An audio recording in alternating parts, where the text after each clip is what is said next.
To speed news.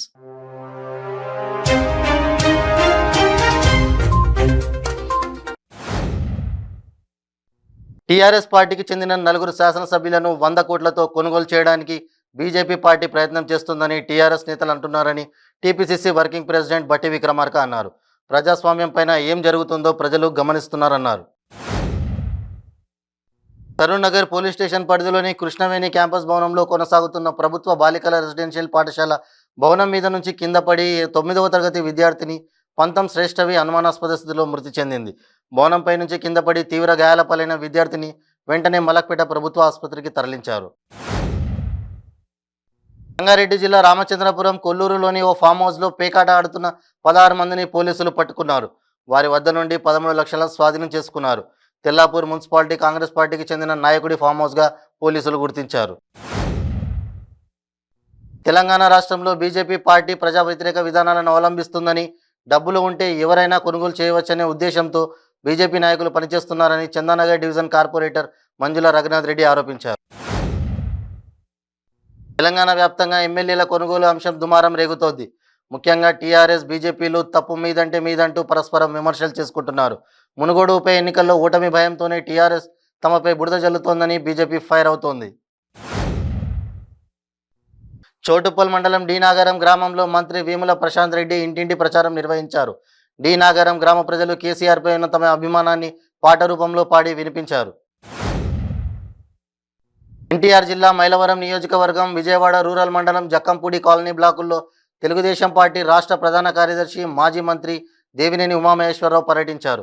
ఆత్మీయ సమావేశాల కార్యక్రమంలో భాగంగా స్థానికులు, మహిళలు కాలనీలో సమస్యలను మాజీ మంత్రి దేవినేని ఉమాకు వివరించారు. ఏపీలో 3 రోజుల పర్యటన నిమిత్తం కేంద్ర మంత్రి నిర్మలా సీతారామన్ ఆంధ్రప్రదేశ్ రాష్ట్రానికి వచ్చారు. పశ్చిమ గోదావరి జిల్లా నర్సాపురం వీరవాసరం మండలంలో పలు కార్యక్రమాల్లో పాల్గొన్నారు. ఈ సందర్భంగా అక్కడ తన నిధులతో చేపట్టిన పనులు ఇంకా పూర్తి కాకపోవడంపై తీవ్ర అసంతృప్తి వ్యక్తం చేశారు. ఉస్మానియా యూనివర్సిటీ ఆర్ట్స్ కళాశాల ప్రాంగణంలో గిరిజన శక్తి రాష్ట్ర అధ్యక్షులు శరత్ నాయక్ ఆధ్వర్యంలో నిర్వహించిన మీడియా సమావేశంలో శరత్ నాయక్ మాట్లాడుతూ బానోతు శ్రీను అనే విద్యార్థి ఎన్ఐటి వరంగల్లో PhD మొదటి సంవత్సరం చదువుతున్నాడని, గత సంవత్సరం కింద నీట్ వరంగల్ విడుదల చేసిన సీనియర్ టెక్నికల్ అసిస్టెంట్ పరీక్షల్లో అందరికంటే ఎక్కువ మార్కులు వచ్చిన ఉద్యోగం రాలేదని అన్నారు.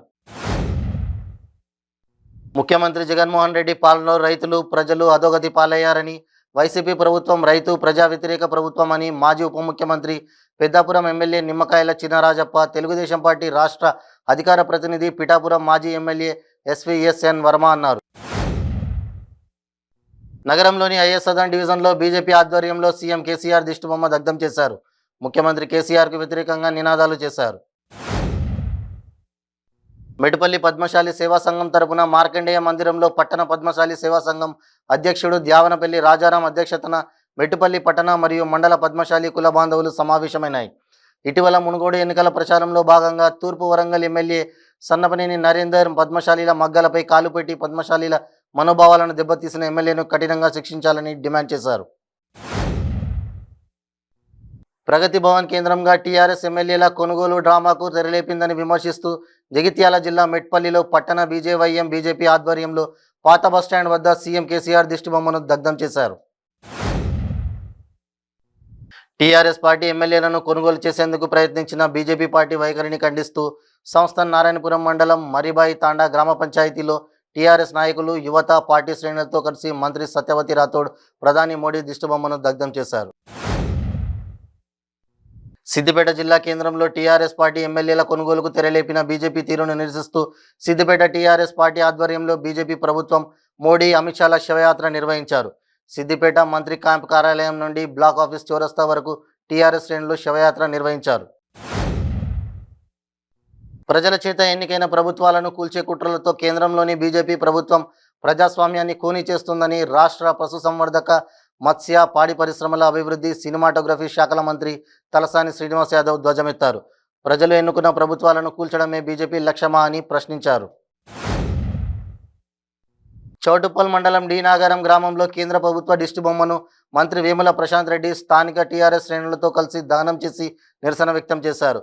బీజేపీ ఆటలు తెలంగాణలో సాగవని హెచ్చరిస్తూ నినాదాలు చేశారు. తమలాంటి కేసీఆర్ సైనికులను తబులతో కొనలేరని తేల్చి చెప్పారు. టీఆర్ఎస్ ఎమ్మెల్యేలను డబ్బుతో ప్రలోభపెట్టి రెడ్ హ్యాండెడ్గా దొరికిన బీజేపీ తొత్తుల దుశ్చర్యకు నిరసనగా ఉప్పల్ ఎమ్మెల్యే సుభాష్ రెడ్డి ఆదేశాల మేరకు మీర్పేట్ హెచ్బీ కాలనీ డివిజన్లోని ఇందిరానగర్ ప్రధాన కూడలిలో ధర్నా నిర్వహించి మోడీ దిష్టిబొమ్మను దగ్ధం చేశారు. విద్యార్థులకు పోలీస్ వ్యవస్థ పట్ల అవగాహన కల్పించేందుకు ఓపెన్ హౌస్ కార్యక్రమాన్ని నిర్వహించడం జరిగిందని గూడూరు 2వ పట్టణ సిఐ వెంకటేశ్వరరావు తెలిపారు. గూడూరు 2వ పట్టణ పోలీస్ స్టేషన్లో పోలీస్ సమరవీరుల వారోత్సవాలను పురస్కరించుకొని విద్యార్థులకు పోలీస్ వ్యవస్థపై అవగాహన కల్పించారు. ఢిల్లీలోని ఏపీ భవన్లో జరిగిన మీడియా సమావేశంలో ఆంధ్రప్రదేశ్ రాష్ట్ర హోంశాఖ మంత్రి తానేటి వనిత పాల్గొన్నారు. కేంద్ర ప్రభుత్వ ఆధ్వర్యంలో జరుగుతున్న చింతన్ శిబిర్ కార్యక్రమానికి హాజరవుతున్నట్లు హోంమంత్రి వివరించారు. ఆంధ్రప్రదేశ్ రాష్ట్ర పర్యాటక సాంస్కృతిక శాఖ మంత్రి ఆర్కే రోజా కనకదుర్గ అమ్మవారిని దర్శించుకున్నారు. ఆలయ అధికారులు ఆలయ మర్యాదలతో స్వాగతం పలికి అమ్మవారి దర్శనం కల్పించారు.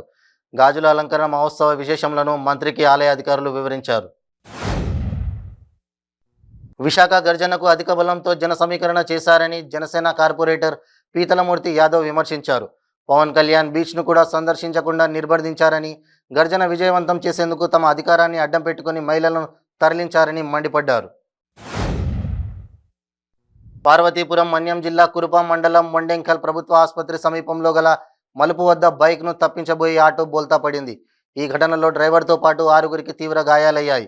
హుటాహుటిన స్థానికులు మొండెంకల్ ప్రభుత్వ ఆసుపత్రికి తరలించారు. విశాఖ నగరాన్ని క్లీన్ సిటీగా మార్చడమే లక్ష్యంగా ప్రతి ఒక్కరూ కృషి చేయాలని వైఎస్ఆర్సీపీ ఉమ్మడి విశాఖ జిల్లాల రీజనల్ కోఆర్డినేటర్ వైవి సుబ్బారెడ్డి పిలుపునిచ్చారు.